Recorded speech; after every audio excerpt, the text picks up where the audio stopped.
Today's topic, the bugs.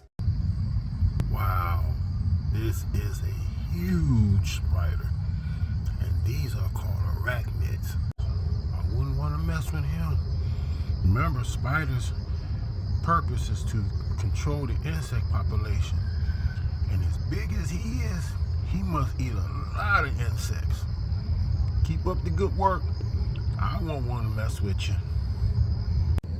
Well, look what we got here. A caterpillar in the street.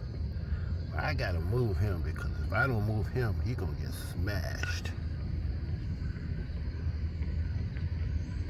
These ladybugs are very interesting bugs.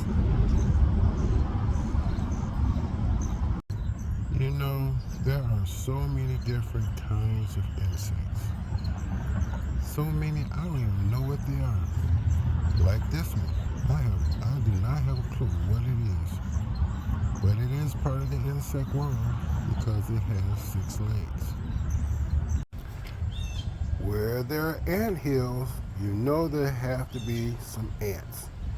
And during this time of the year, the ants are trying to collect as much food as they can before the winter and before hibernation.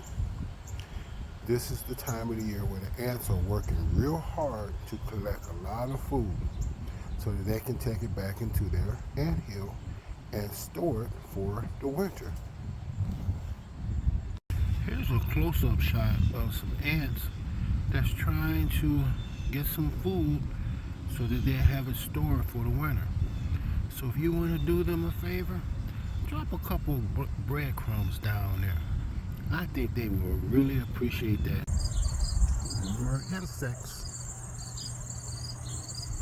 That's a pretty blue insect. I don't know what it is, but it's a beautiful one. It looks like he can sting you. I'm not gonna find out. My favorite insect, the bumblebee, because he's always working, always pollinating.